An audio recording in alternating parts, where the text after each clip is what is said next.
Kate, owner of 123, a business dedicated to supporting leaders who want to be their best selves every day. Because your employees deserve a leader who does their best. Leading is hard work, but the chairs here at 123 are comfy. Please have a seat, and let's start the conversation. The title says it all. Employee-employer relationships are on thin ice. This article from the Association of Talent Development, they share a summary from Gartner's 2024 HR Priorities Survey that describes that same relationship between employees and employers as unsettled going into the new year. The top 5 predictions for those HR priorities are manager development, organizational culture, HR technology, change management, and then last, career management and internal mobility. There is nothing new on that list. So why are we still talking about it? Why is it still central to making work work? It is hopefully common knowledge by this point that the experience that employees have affects the entire performance of the organization. One of the problems that leaders and HR and businesses face is that the employee experience and, in turn, engagement encompasses so many facets of work. So for our purposes today, we're actually going to take the classic approach and start at the very beginning with onboarding and orientation. This component of employment relies on 2 parties. There's the organization, typically represented by a function of human resources or learning and development, and then the leader. So in today's conversation, I want us to toggle between these 2 parties to explore and understand the responsibilities of each and to get at what are the best practices for establishing an employee experience literally from day one.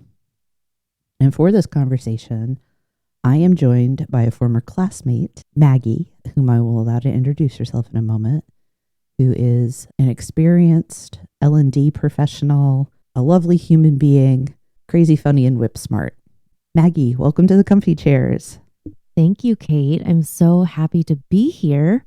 I have, as you mentioned, about 10 years of L&D experience, starting as a coordinator, moving into an analyst role, and then really finding my ground in strategy and consultancy. And through a lot of that time I spent on onboarding and found a true passion for it, which a lot of people don't really find onboarding as fun, but for some reason I do. It is kind of like a no man's land, isn't it? It's like a necessary evil. Yeah. Well, let's start with that. Why do you have a passion for onboarding? I think onboarding is, as you kind of have mentioned, it really sets the stage. First impressions mean a lot to people. Yeah. And this is really a first impression for a company as they're hiring in new people. It's a way for the company to put their best foot forward, and really help to set the stage for not only the first couple of weeks or months, but really an employee's entire career. Yeah. I think it's incredibly empowering for companies to create impactful onboarding programs, and is really important. You said something that I think is one of the mindsets that's vital to successful onboarding and what it means for that long-term employee experience, that it's for the employer to put their best foot forward. Because so often the relationship between employees and employers has traditionally been, what is the employee bringing? What the workforce wants these days is turning that on its head, that we have to understand that it is in fact a relationship, and relationships involve both people contributing, which makes me think that we need to dial ourselves back a little bit and define employee engagement and employee experience. No surprise, I have my own opinions and definitions of those. I would love to hear how you define employee engagement. Employee engagement is such a funny topic because I feel like it's come it's become a hot topic over the past few years, Oh, yeah. right? The late 2010s was all about employee engagement. How do we get people excited about coming to work? How do we give them pizza? My gosh. But Pizza and candy bars. Exactly. Happy hours. But it's really about the whole self. Yeah. I think employee engagement is recognizing that people have lives outside of work. Mm-hmm. It's recognizing that people spend a lot of time at work. Mm-hmm. And how do you marry those two and make it the best experience for the person as a person? Yeah. What is the environment that people need in the workplace so that they can bring their best whole selves for the purpose of being great performers on the job? That employee-employer relationship only exists because there's a job to be done. So we have to marry, just like we need to marry you're a person with a life. You're here most of your, waking day. We have to marry those two mindsets. We also need to marry the fact that the reason that we need people to be seen and acknowledged and respected and cared for as whole beings is because they have a job to do. And I think if we can get to a place where those things are so intrinsically woven together, nobody can see my little hand gesture right now, then we can be successful. Because it would be pretty exciting for us to figure this out and get on to the next set of priorities. Talk to me about the designing and onboarding experience. What are the fundamentals, the non-negotiables? I'd like to start with a little bit of a segmentation. I think you mentioned orientation before, which is different from onboarding, which is also different from being ramped in your role. And I think that there's a lot of mixed usage of those words, and I do it myself. Oh, yeah. Obviously, I do too. Oh, and I want to, if I can interrupt and kind of insert a footnote, I am cutting a place at the moment that somebody accepts a job offer, and everything before that, while it influences the employee experience, for the purposes of this conversation, I want to classify that as candidate experience. So it's that point where, yep, I'm going to enter the relationship with this employer as their employee. And that's a little more black and white than the actual thing, like any relationship. But I think it helps us, as you said, there's segmentation that we need to do. So what's the candidate experience? And then that point where I say, yep, I'm going to do this.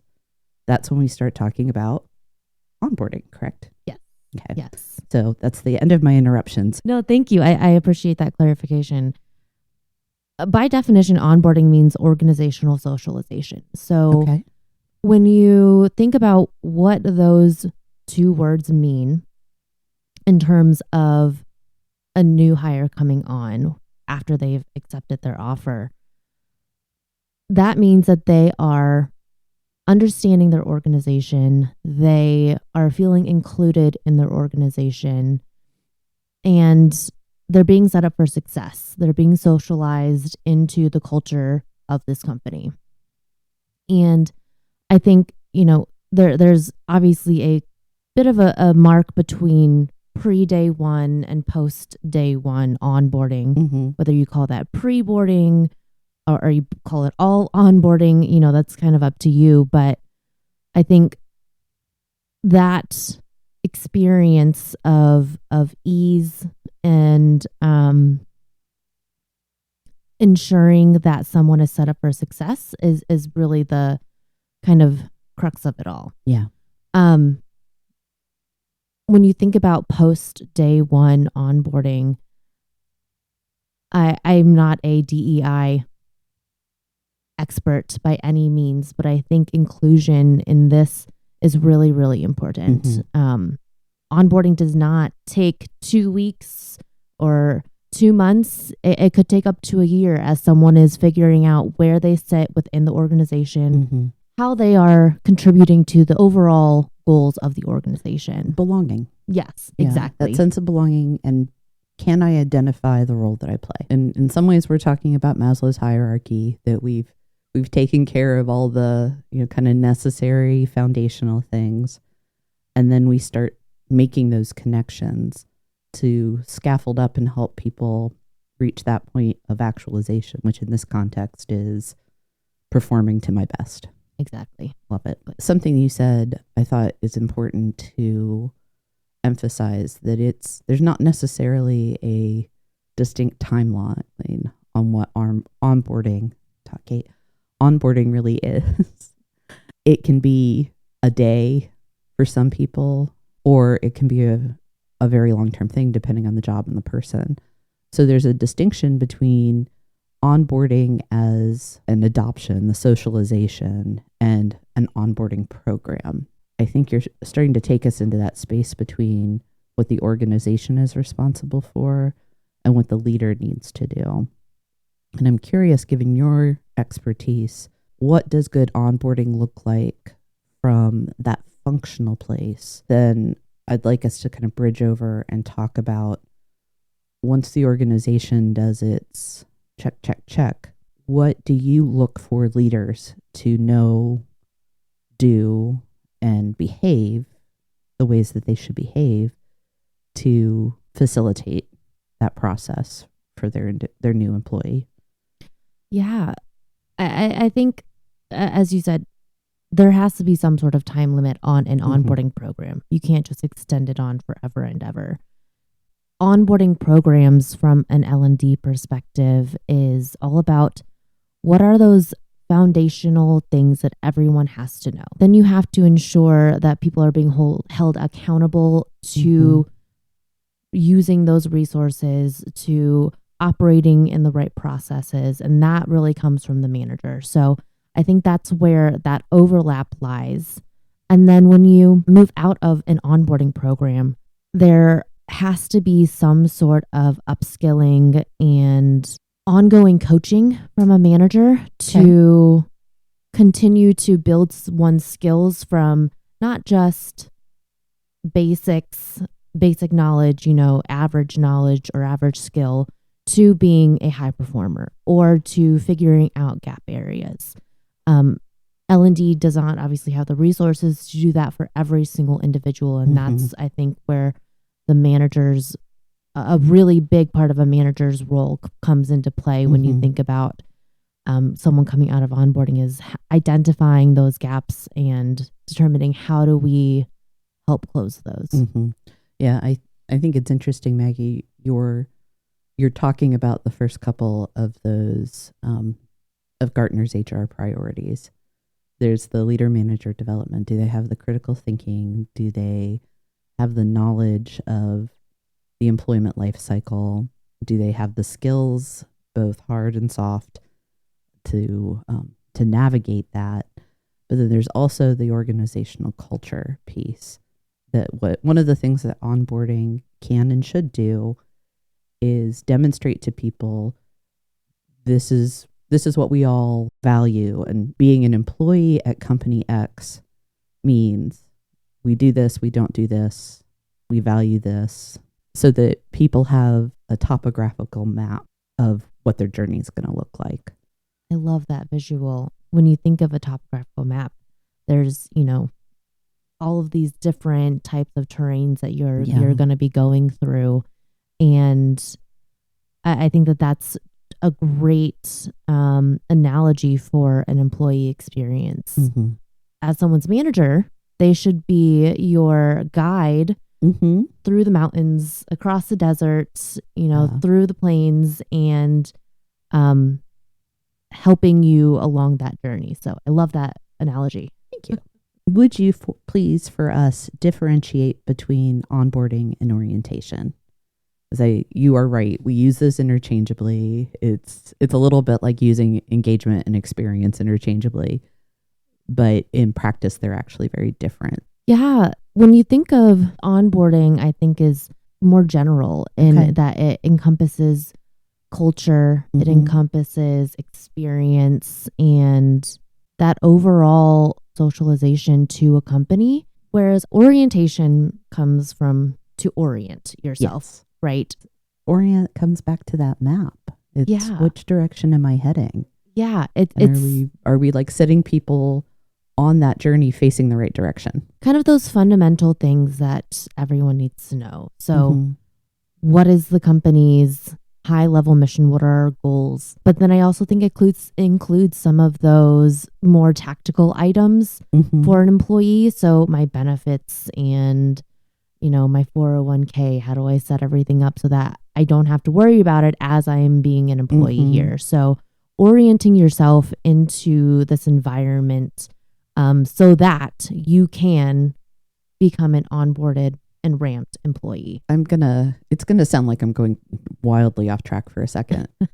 But as we've been talking about, maps and journeys, and what keeps cropping up in my head, my husband and I have been watching this show called Alone. Yes, I love Alone. Oh yeah, we've been binging, like we're already on season 3. For people that may not know what that is, 10 people with survival experience, skills, and training are dropped off in a very rugged part of the world. And they have, basic gear, they have camera equipment, and they're allowed to select 10 items. Last person standing wins a very large sum of money. And the reason I'm kind of making this connection in my head, not only because I've been binging this show, is that onboarding is sort of do you have the equipment you need, right? Do you know where we're going? Like, we're going to be putting you on this terrain. This is your site. I think one of the things that happens, though, is we do kind of treat it like a loan. Okay, we've given you your equipment. We've done the medical checkup. But we drop you off and then we go away. Successful onboarding, that handoff to orientation to get to the point of being a ramped employee, we fail when we just do a drop off. And they're like, we may be back in a couple of weeks to check on your health. How do we make the process integrated effectively? Again, love the analogies. It's a blend, right? Mm-hmm. It has to be some sort of mixed support system. Mm-hmm. And tying back into the employee engagement, I think you hit the nail on the head earlier when you said that you have to tie it to performance. Mm-hmm. And in order to do that, employees need the right enablement tools. They need the right support systems, knowledge bases in order to be able to be engaged in order to perform effectively. 100%. And I think that support system, as you come out of your quote unquote onboarding program and get into the quote unquote real world of the job, has to be a gradual send off. Like, whether that is ongoing weekly checks or mixed manager one-on-ones where they have guides, talk tracks, things that they need to be covering and reinforcing with their employees. I think it can be a blend. Going back to your Gartner, that article, that manager relationship to employees is just, it's the number one reason why people leave companies. And so having that, I think, and having the manager on the side of the organization is so crucial. Mm-hmm. Well, I think it also starts to set, one of the other reasons people are leaving work is because they don't have a sense of, I'm going to grow here. By having a system that supports people in their first days, first months, and evidence of leaders being trained and prepared, what you're doing is creating this environment where folks see, I'm going to be helped along the way. I have a responsibility for engaging with it, but there is development in the way this company treats its employees from the start. Yeah, and I think that if you're able to put that foot forward in the beginning, it's much more difficult to turn around the opposite way. Yeah. Whereas if you don't set that foot forward in the beginning, it's way more difficult to then prove to a tenured employee, we have all of these opportunities, because you've already lost them at that point. Let's talk about change management for a moment, which I know is another area of interest and expertise for you. If a company is like, oh, we need to change this. We weren't doing it well. We need to do it now. Tenured employees can look at way new employees are being treated it's different. Why are they getting that and I didn't? So in the change management process, how do we communicate, hey, we're headed this new direction with onboarding, orientation, ramping up, to tenured employees in a way that won't make them feel like, the redheaded stepchild? I think the big question to answer from a leadership perspective is why now? And I think answering that simple question will give tenured employees the context and understanding of, hey, when I came in, it wasn't time. But now, we're trying to make investments in our growth. We're trying to retain people.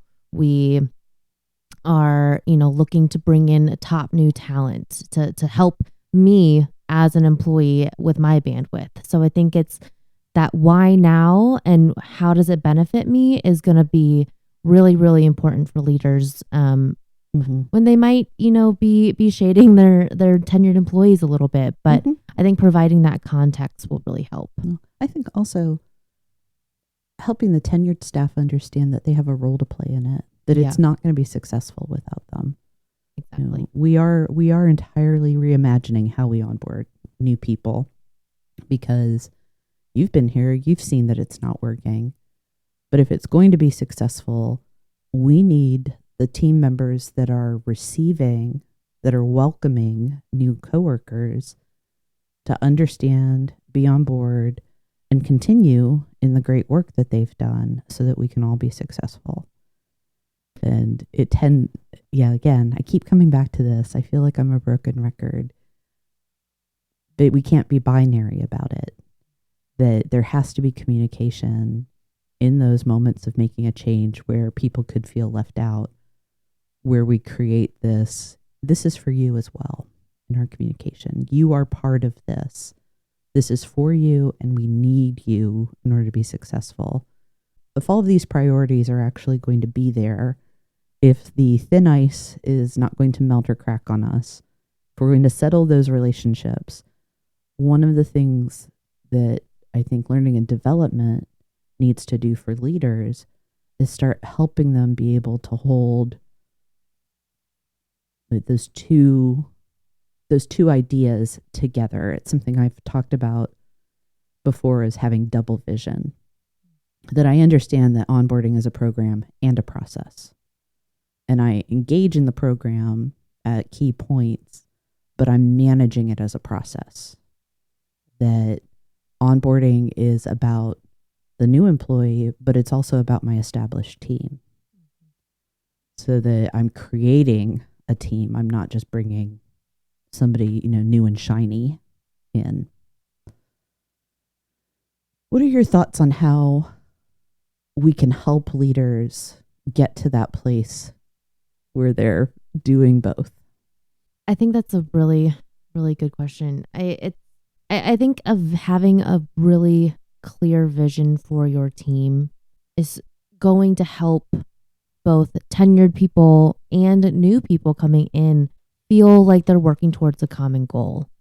As a good leader, I think recognizing that people on your team have strengths and recognizing that new people coming in have strengths. And your job as a leader is really to make sure that these strengths are being used to their fullest potential in order to work as a team. So you get past the, norming stage and you are performing, and that is, the ultimate goal, right? Having that kind of change management lens and bringing people through that process as, hey, I recognize you and I value you for what you bring to the table. I also recognize and value this new person and what they bring to the table. And I think that this is an area that they can help and an area how you can help them. You talked about having a clear vision for your team. Totally agree. I think you're exactly right.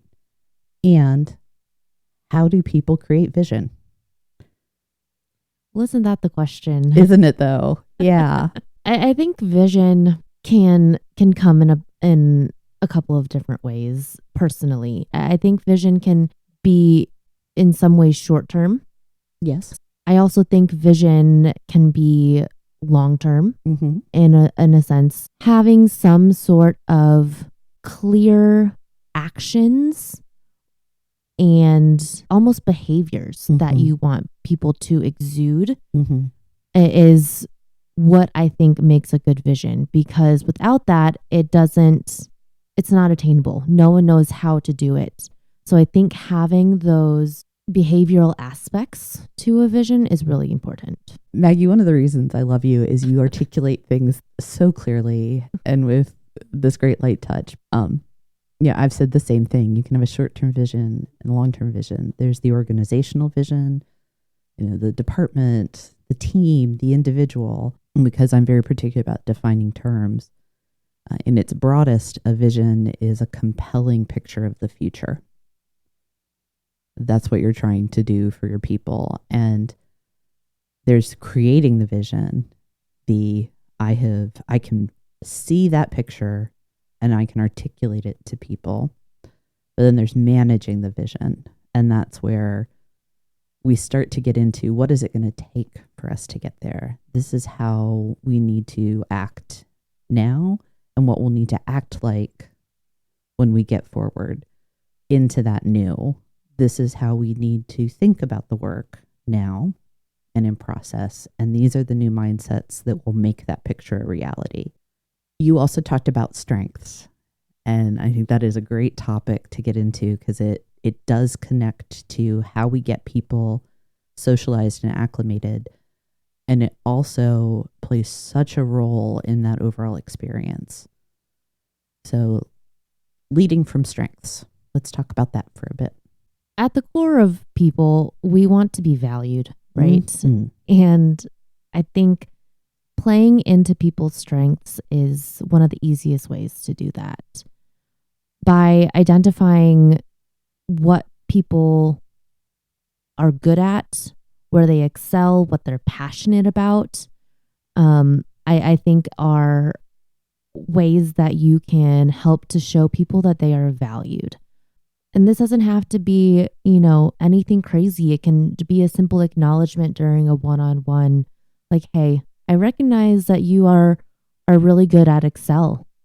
And then as you continue to do that with the rest of your team, I think that it's something that people will understand that you as a leader can recognize those strengths and they value you as a leader for being able to do that, and being able to understand how do those strengths play together into a cohesive team. During the early days of an employee's life with an organization, how can we discover strengths? As a manager or as a HR team? Yes. Yes and yes. I'm going to start with the L&D team. When you're facilitating a session, you should be asking thought-provoking questions that require critical thinking skills and being able to understand and discern whether someone is using critical thinking, problem-solving skills, I think is one really good example of figuring out, does someone get it? Do they have those types of strengths? And how do I figure out what other strengths they have? Do you advocate for or believe that there are any assessments that an organization can use? I'm smiling really big right now and no one can see me. Yeah. Assessments are such a hot topic. Yeah. And I think it really depends on what the organization is going for. If you're driving towards a really high performance bar that requires a lot of knowledge and skill, I think it does make sense. Okay. You have to make sure that you're doing the right type of assessments. There's the question of, are we using assessments in selection as part of the candidate process? There's also, once we've made the determination that we want to hire you, you join the team and we're going through and trying to get a richer understanding of strengths. Are there additional things that we need to understand about the individual, their preferences, their personality, their kind of default behaviors? There may be tools to use at that point. And I think it's also important that those types of tools be used in a greater context as well. Yeah. As you are socializing into a new team, not just understanding, oh, I am a green on the disc Yeah, profile. exactly. How does that relate to the other team members that I'm going to be working with? And how do we communicate better? So they're the type of assessments that can help us understand, does somebody have, the cognitive ability? Are they able to demonstrate a particular skill set or ability? And then there are the type of assessments that give us insight into those things that are less tangible. Like you mentioned, DISC. And I think what's important when we get beyond, you met the minimum requirement through, and we assess that through some sort of test or tool. Then when we're trying to talk about managing towards strengths, those tools, we have to be very cautious that we're not using them then as labels. Right. That the mindset is it's giving us a common language to talk about things like communication styles. So what does the organization do in terms of providing any tools that are decided to be relevant to the work? And then how is the leader making use of them? And it's not labeling, but as you said, being like, all right, I'm bringing Jane in, and how do I help Jane understand what this assessment is telling her about herself? And we're all using the same words and nomenclature for that. We have the same vocabulary. I think we're making a really nice 360 back to our previous conversation about onboarding and where that line between L&D and manager sits. Yeah. And it's so apparent that managers are really, really the crux of this ongoing conversation, whether it's onboarding, whether it's these types of, personality or working style assessments. It really all comes back to the manager to reinforce and be able to communicate effectively how it should be used on an ongoing basis. One of the mental pictures I have when we talk about things like strength-based leadership, the leader this is what it looks like walking around in the world. So the organization provides the resource. And it's like, here's the suit. But then the leader has to wear it and walk around in it. So when we say we have a culture that values strengths and wants people to, bring their best, and that we're going to manage you based on what you're great at, unless we put the suit on and walk around, none of that comes to reality. So the leader is the person that is responsible for, but also gets to be that cultural value or priority walking around in the world. It kind of reminds me of the red carpet when designers, put all of these celebrities into these fantastic outfits, dresses, suits, and the celebrities have to go onto the red carpet and get asked by all of these reporters, oh, who are you wearing? And they have to be that face of that designer. Yeah. They have to be able to articulate it properly. They obviously want to be able to represent the designer in the right fashion. And that is exactly what managers need to do. And their responsibility is for the organization. Yeah. Whatever the metaphor is for you, it's understanding what the parts are, that everybody has a part to play in that process. And going all the way back to that article, we're talking about a relationship. So we have to be very open about everybody's responsibility. I think that's one of the things that has kind of gotten us to where we are, the current state of work life, is that we forget that we're in a relationship. And relationships can be really messy, really rewarding, but the only thing that helps is that open, honest communication from the start. One question that I've had pop up a couple of times that I don't know if it's fair to ask you or not, but I'm going to. In a perfect world, what would a new employee's first 90 days look like if you were queen? Oh, Like I said, probably not fair. I do really and I'm going to shoot myself in the foot for saying this, but I do really love having some sort of in-person element. And I've been a proponent of remote work for a very, very long time. I still am. And I think that effective onboarding can be done virtually. However, I do think that there's something about meeting people in person is something that is powerful. In an ideal world, obviously, there would be a sort of learn, do, apply model for hard skills training or even soft skills training, but hard skills training mostly, giving people the space to learn X skill, practice X skill in a safe environment, apply X skill on the job, but still having it be in a safe environment, and then having them, kind of releasing them into the wild to go on their own and, develop the skill as their own. Let's pause for a bit and talk about safe environment.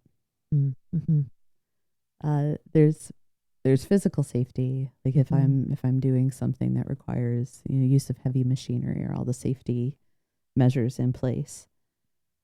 And we're talking about learning, so I am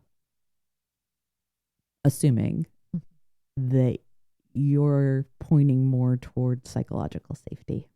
Yes. In this context, I mean, someone is not afraid to mess up the system or that they're going to spend millions of company dollars or, do something detrimental that would harm their career or the company. Yeah. Oh, that's exactly right. Because it's about both. Yeah. It's always about both. I think whether we're talking about physical safety, psychological, emotional, are we creating an environment where it's okay to make a mistake so that people can make the mistakes they need to get to proficiency?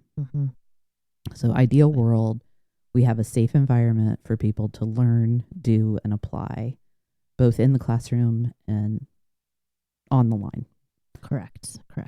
So what would be the next thing in the perfect onboarding process program?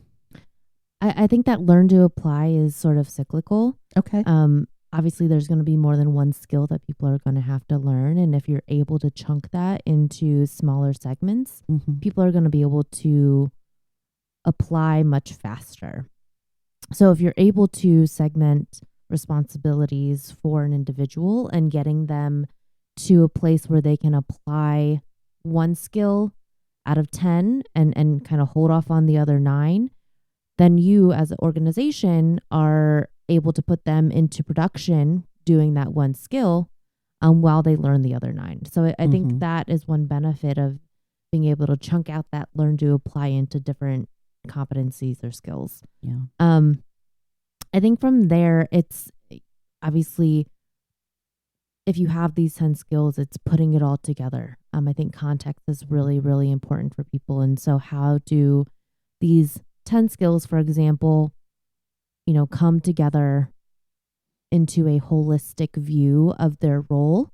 And how do you make sure that they understand throughout the whole process, but especially at the end, how those play into the larger organizational goals? Ideally, that support system is married between an L&D or HR team as well as their manager and ongoing coaching. It's a team effort. It's a support system. One of the things that all of this conversation implies is understanding the investment. There can be such a rush to get people in their seat. We cost ourselves more, I think, when we take that approach. And in that ideal world, what I hear you advocating for is making an upfront investment that reduces waste and expense down the line. There is a business case for taking as long as feasible and appropriate for the role. 1,000%. Yeah. You could pack everything into 4 weeks, but then when someone gets out into the field or on the job, they're going to have to relearn everything, and they're going to be asking their manager, asking their onboarding buddy, asking their teams, and they're going to effectively be doubling the amount of work that it takes to learn that task, where if you were to stretch out that time frame, have bits of production in between learnings, they're going to remember how to do that skill. Mm-hmm. There's not going to be any double work of retraining, asking, team members how to do this. They'll know how to do it. Mm-hmm. And you're saving yourself time, even though it might not feel like it, because your onboarding program then becomes 8 weeks instead of 4. Yeah. But you've added those times for application. There's an element of good change management embedded into onboarding. And it's recognizing that the person coming into the organization is undergoing a significant change. There are practical considerations for that. There are psychological and neurological considerations. And I think employers and leaders need to understand physiologically, people can't instantly get into a new job. It takes time for our brains to reform. So when you advocate for spaced learning and the cyclical approach, you're creating an environment that's going to allow those new neural pathways to form. So when people are, released out into the wild, they'll be better equipped to be at 100%. I think L&D needs to clamor for taking a change management approach. All learning is change at the end of the day, but particularly when somebody is stepping into a new role, it plays such a big part in their success. I love that idea that all learning is change, because it's so true. That is the definition of learning, is changing behavior. Mm-hmm. And how do you do it? And treating all L&D as some sort of change management effort, I think, would really help learning and development professionals and organizations to better equip anyone going through this change of behavior, which is L&D. Yeah. We want people to be different at the end of a class. And frankly, leaders want their teams to be different at the end of a performance cycle. Mm-hmm. You want them to be better, producing more engaged, more satisfied. All of what we're talking about along the employee experience, we've got to pin in these points where we recognize we're constantly asking people to do different. Be different, think different. And it starts day one.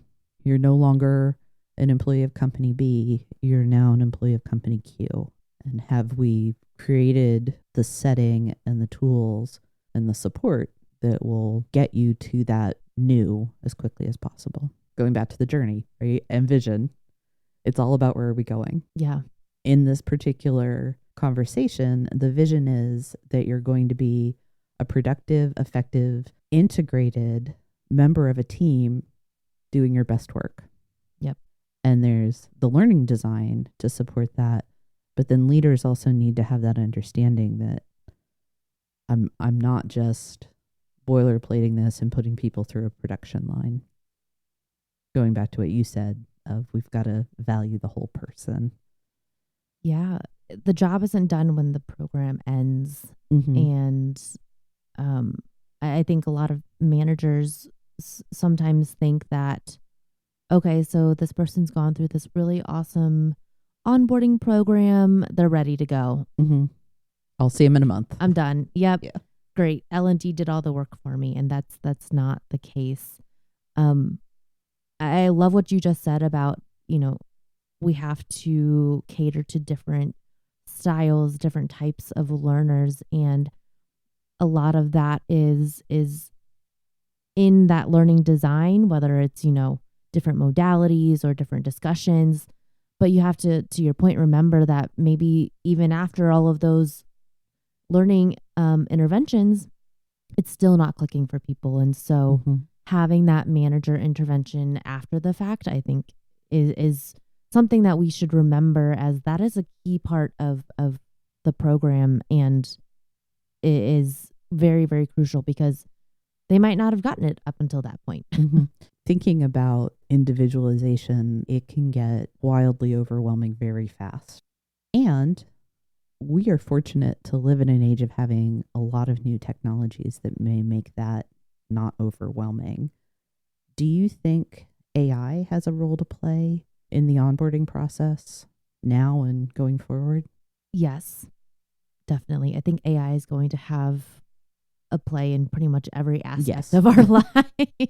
Yeah, that was a like a softball question. I guess really it's what role can AI play in how we onboard people?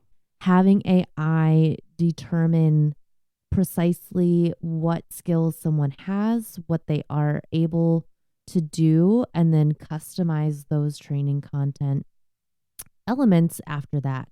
I think a lot of the technology, as far as I'm aware currently, is, okay, so you can pass this assessment, so you have to take, these courses.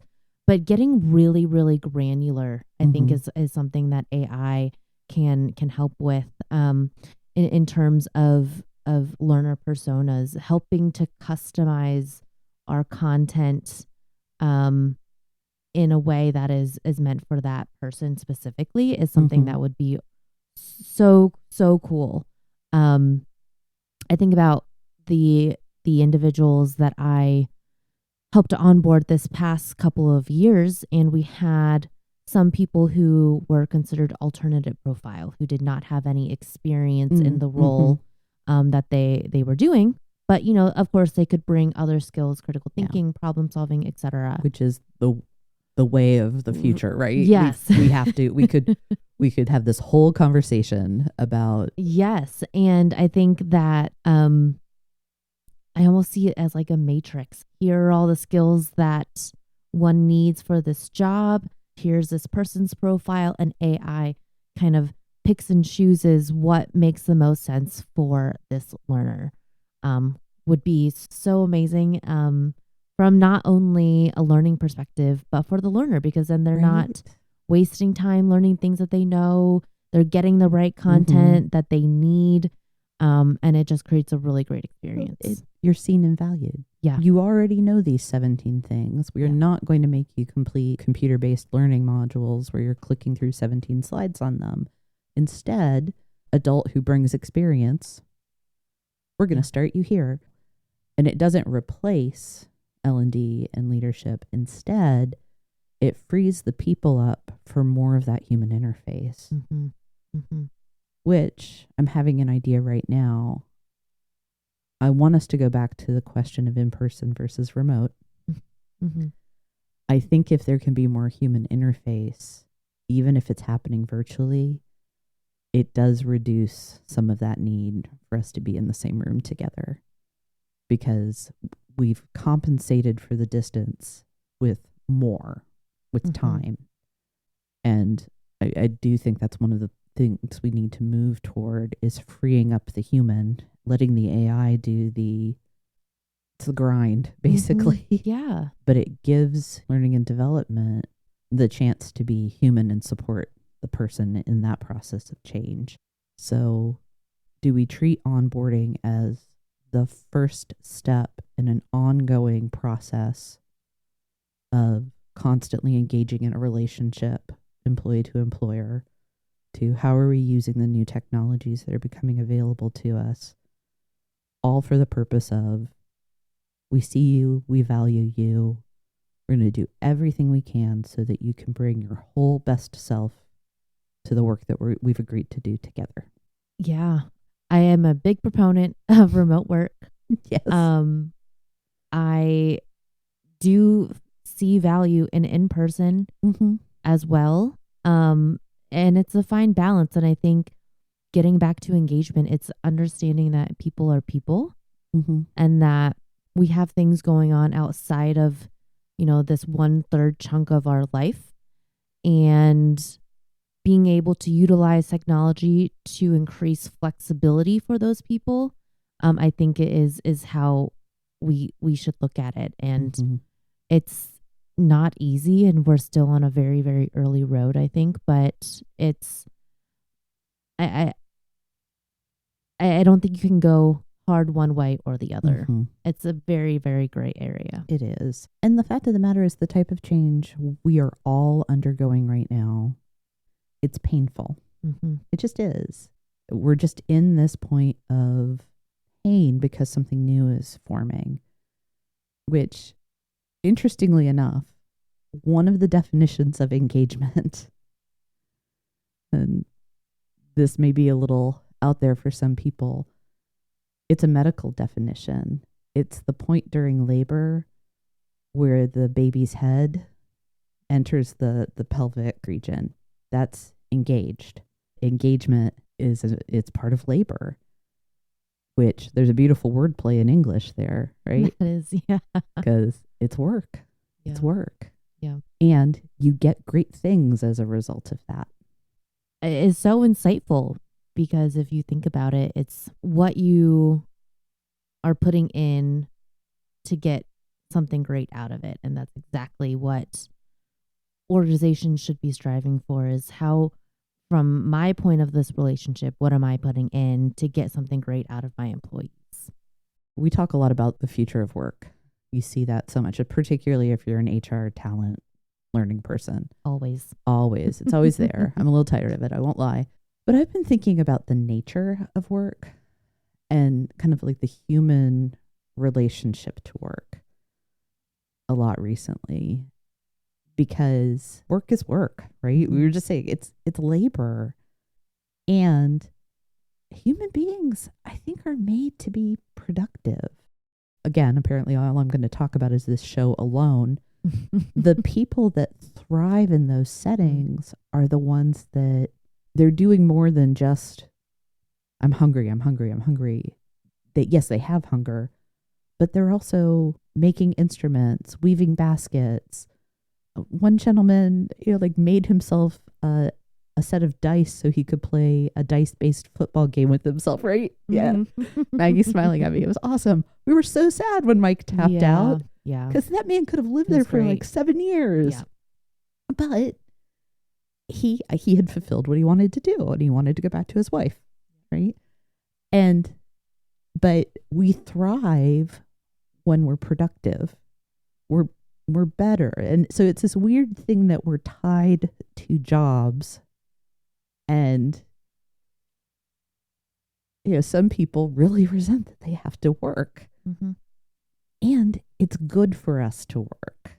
So how do we make it so, whether you're doing your dream job, whether you're doing something that's really just to pay the bills, whether it's an entry-level position, whether you're a CEO, how do we make work not about the labor, but about the joy of it feeding our souls?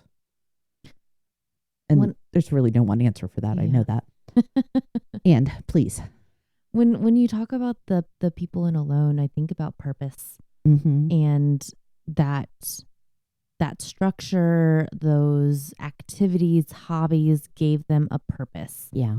And whether or not that purpose was to stay as long as they could, whether it was to prove to themselves that they could do this, to mm-hmm. Show up. I think one guy who he wanted to win a bet with his brother. I haven't seen that. That might have been a later season. I can't wait. But I think that comes back to purpose, which is very, very closely tied to vision, which we've talked mm-hmm. about. And when I think companies are able to create that purpose and that vision for an individual, and in a really, really ideal world, tie that person's vision with the company's vision, that really results in ultimate engagement. And I think, for a lot of companies, if they're not, if they're in industries that are not crazy interesting, to put it in the nicest way. No, we are judging. There are things we think are better than others. Yeah, I mean, there are definitely industries where I think about, in the nonprofit space, like mm-hmm. the direct mission of that company is to do good. And I think that's why people, mm-hmm. go into the nonprofit. Whereas you have other industries that are so random, like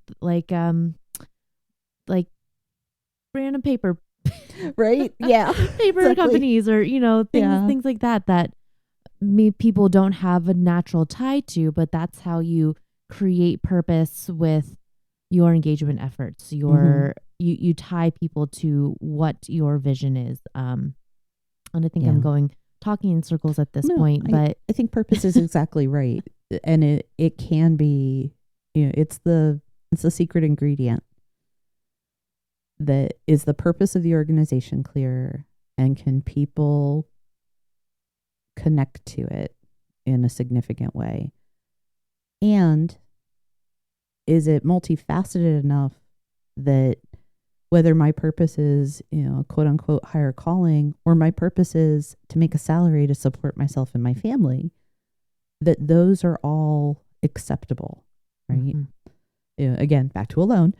Some people, the money is enough for them to be the last person alone. For other people, it's because I want this experience.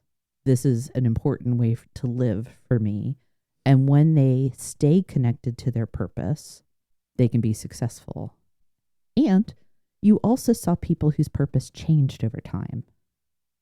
And I think that's one of the things, if I continue to make this connection to the journey of being an employee, am I clear on my purpose? And when it shifts, do I reevaluate how it connects to the company? As a leader or as the employee? As an employee. Can you say that one more time for me? Yeah. So as an employee, if the mission is the thing that connects to my purpose, I'm here to do this great work. I see value in a nonprofit that is there to do good. My purpose aligns there. 10 years later, I've grown, I've had a family, my priorities and my purpose change to where my purpose is more financially driven because I have different priorities than I did before. And have I reevaluated as the employee, does what mattered to me still connect to what the company's there to do? And if the answer is no, what do I do about myself in that setting? Because what we can't do as employees is be disgruntled because the purpose no longer aligns. If I need more money, which is perfectly fine, and I'm working for a nonprofit that is always on a shoestring budget, I can't demand something that's not available. I've had employees before that their aspiration was X, but we did F. I will work with you as long as I can to help get you to X. But at a certain point, what you're looking for will no longer be available in this job. So are we agreed that there will come a point where if that still matters to you, if your purpose is still to go do this thing, that when that time comes that I can no longer support it, that we're going to part ways very well. And yeah, I think that's one of the things that if we're going to talk about purpose as a means to moving beyond labor to joy, moving beyond transaction to engagement, we have to be open to the fact that it may mean that people leave. I've learned this lesson over the past year or so. And the thing is that companies are entities that are doing what's best for themselves. And employees should treat themselves in that same fashion. Yes. And I think your example of a changing purpose is perfect for this because it just showcases that John Smith here has to do what's best for himself because his purpose has changed. And that's okay. And as a company, again, in this relationship of trying to better each other between employees and employers, I think that goal is okay. And being able to accept that people leave, but being able to prepare them for that leave and to be better when they leave is something that companies don't really think about too often. But if you're investing in your people and they're doing better, doing well in their role, they should also be doing better, doing well after this role. It's counterintuitive. Successful retention accounts for the fact that people will leave. And that starts from day one. It has to be baked into how we onboard people that if we want to be successful, employee, your success is our success. And that may not always happen within the four walls, physical or virtual, of this organization.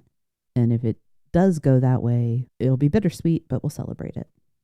I mean, to tie it all back to kind of onboarding, to your point that you just made, companies have to remember having only, 10, 15, 20-year employees is not necessarily a good thing, because that means you're stuck in change. And bringing in people will help to drive that change, which means you have to onboard them. That's exactly right. Yeah. What are some resources that are important to you in your practice, or that you think leaders need to familiarize themselves with? I am a huge proponent of design thinking. I think if leaders and L&D leadership professionals are able to not even go through the full design thinking process, but take elements of that methodology, thinking about how do you quickly prototype and make adjustments based on feedback, I think is really powerful in onboarding, in all types of L&D, but also in leadership. If you think about thinking from your employees' perspectives, what do they need? Where are they coming from? What are all of these different factors that are playing into their experience that are maybe outside of me? And then how do I help to problem solve that and be open with that process is something that's really important for leaders. Something I love about incorporating design thinking into your toolkit as a leader, it just implies like experimentation and playfulness, which can take some of the labor out of it. It lightens the load a little bit. Yeah. And I think it ties very closely into agile methodology as well. I think for leaders, having that transparency of playing around with different things, I think is important, because it shows that you are, one, willing to share your own vulnerabilities with your employees. But it also lets people know that, this isn't permanent, that there is potential, if it doesn't work out, that there are options to change. Maggie, what is something that you want to make certain gets said around this topic in conversation? What's the thing that if I don't make certain you have a chance to say it, you'll resent me forever? Most important thing is the idea that onboarding is not just training.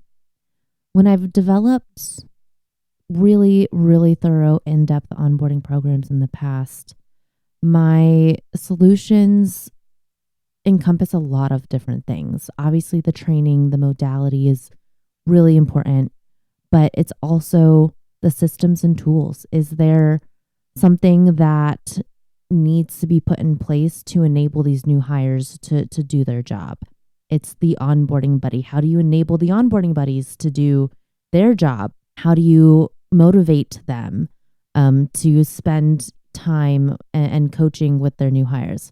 How do you enable the managers to do their job? So it's really this full ecosystem of training, of the people around, the systems, the processes, and it's going to be nearly impossible for organizations to get every single thing right.